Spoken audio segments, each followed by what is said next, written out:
নাঙ্গলকোটের আলিয়ারায় পূর্ব শত্রুতার জের ধরে সাবেক ইউপি সদস্যকে তুলে নিয়ে গুলি করে হত্যা। কুমিল্লার নাঙ্গলকোট বক্সগঞ্জ ইউনিয়নের দক্ষিণ আলিয়ারায় সাবেক ইউপি সদস্য সালেহ আহমদ ও খায়ের আহমদ গোষ্ঠীর দ্বন্দ্বের জের ধরে সেনাবাহিনীর পরিচয়ে সালেহ আহমদ গ্রুপের লোকজন ভাড়িয়া সন্ত্রাসী দিয়ে খায়ের আহমদ গ্রুপের সাবেক ইউপি সদস্য আলাউদ্দিনকে বাড়ি থেকে সিএনজি অটোরিকশায় তুলে নিয়ে কুপিয়ে হত্যার ঘটনা ঘটেছে।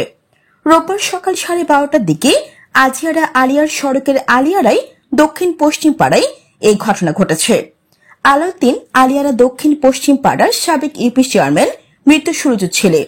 এই সময় সন্ত্রাসীদের সাথে ধস্তাধস্তির এক পর্যায়ে ছুরিকাঘাতে আলাউদ্দিনের ভাতিজা নূর মাহমুদ জনের পিঠে সন্ত্রাসীরা ছুরিকাঘাত করে। এর আগে গত 13 জুলাই ও 25 জুলাই সাবেক ইউপি সদস্য সালেহ আহমদ ও খায়ের আহমদ গোষ্ঠীর মধ্যে গরুর ঘাস খাওয়াকে কেন্দ্র করে দুপক্ষের মধ্যে দু দফায় সংঘর্ষ এবং 20টি বাড়িঘর ভাঙচুরের ঘটনা ঘটেছে। এই সময় দুই গ্রুপের মধ্যে সংঘর্ষে 15 জন গুলিবিদ্ধ সহ 25 জন আহত হয়।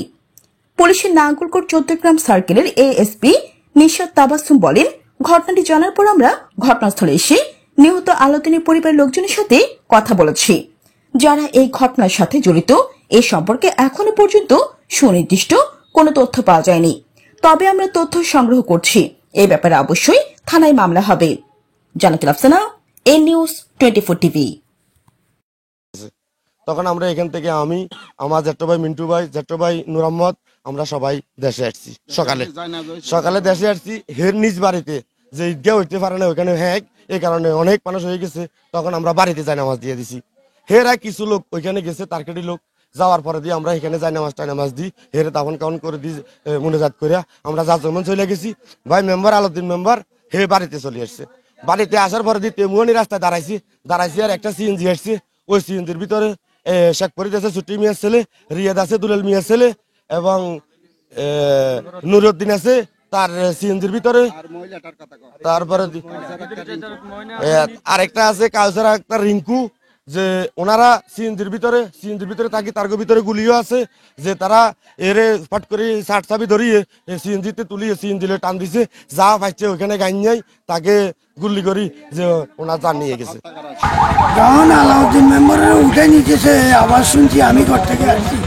আমি এখান পর্যন্ত আসার পরে দুইজনে আমার তাড়া করে কই যে আমরা সেনাবাহিনীর লোক, ওইখানে পুকুর পরে আমাদের গাড়ি আছে। কথা বলছেন, আমি একটু পিছিয়ে গেছি, একটা গাড়িতে উঠেছে। কিন্তু আমি বলতেছি যে আমি আবার উঠে যাচ্ছি। আমি বলতেছি যে আপনারা যদি সেনাবাহিনী হয়ে থাকেন আপনাদের কার্ড দেখান। আমার বাইকেও কিন্তু গাড়ির থেকে আলাউদ্দিনও বলতেছে আপনারা সেনাবাহিনী হলে কার্ড দেখান, কী সমস্যা, আপনারা আমার কোথায় লোক যেতেছে। একে গাড়িটা নিয়ে চলে গেছে। এখানে দাঁড়ানো ছিলাম, ও এখান থেকে আসতেছে, ওই আমার চাচা শ্বশুর আসি এখান দিয়ে না দাঁড়াইবার সাথে সাথে সিএনজি একটা ওইখানে দাঁড়াছিল, একটা এখানে দাঁড়াইছিল। তো এবার সাথে সাথে মার করিয়ে হেরে গিরিয়ে এলেছি। গিরি থাকি কয় আমরা আর্মির লোক। আমি কাকা বলে আর্মির লোক হইলে কার্ড দেখাও। কাকা তখন তপ্র করছে, কয় আর্মির লোক হইলে কার্ড দেখাও। কার্ড কই?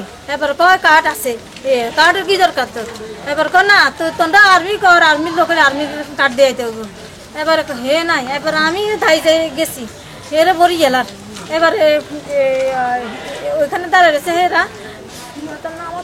রিয়াদ, শেখ ফরিদ, আরো অনেক মাস্ক পরা, আমি এতগুলোর নাম বলতে পারিনি।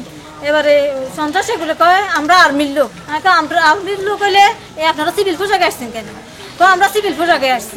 আর্মির লোক কখনো সিভিল পোশাকে আসে না। আর গাড়ি কই? এবার আর্মির লোক, আর্মি আসতেছে, আরো আসতেছে আসুক, তারপরে আপনারা নিয়ে যাই। ও তো যাবি না লোক, ওরে কেন ধরিলে যেতেছে? আমরা আর্মির লোক, আমরা আর্মি ধরিলে যাবো। আমার স্বাস্থ্য বাসুর মারা গেছে কালকে রাত্রে, ওখানে গেছি সকালে জানাজা দিতে।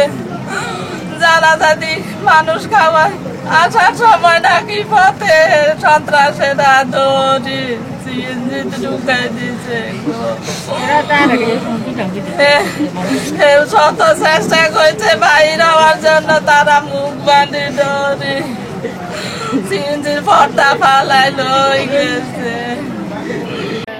নাঙ্গলকোট থানার ওসি সাহেব সহ আমরা এখানে চলে আসি। আসার পর আমরা শেখ ফরিদের বাসায় যে অগ্নিসংযোগ ঘটেছে সেই ঘটনাস্থল পরিদর্শন করি এবং সেখানে আমরা কাউকে পাই নাই এবং পরবর্তীতে আমরা আলাউদ্দিন মেম্বার ওনার যিনি ভিকটিম ওনার এখানে এসেছি। আসার পরে আমরা ওনার পরিবারের যাদেরকে পেয়েছি তাদের সাথে কথা বলেছি আর যারা এটার সাথে জড়িত আছে সেই সম্পর্কে এখন পর্যন্ত আমরা সুনির্দিষ্টভাবে কোনো তথ্য ওইভাবে পাই নাই যেটা আপনাদেরকে বলবো। তবে আমরা তথ্য সংগ্রহ করছি এবং অবশ্যই এই বিষয়ে মামলা রুজু হবে, মামলা রুজু প্রক্রিয়াধীন আছে এবং আমাদের একটি টিম উপজেলা স্বাস্থ্য কমপ্লেক্সে সুরতহালে কাজ করছে। আমাদের ময়না তদন্ত হবে এবং মামলা তদন্তের ভিত্তিতে যেটা উঠে আসে ঘটনার আসল ঘটনা কে বা কারা এটার সাথে জড়িত কিভাবে হলো এই সমস্তই আমরা তদন্তের পরবর্তী সময়ে জানতে পারবো।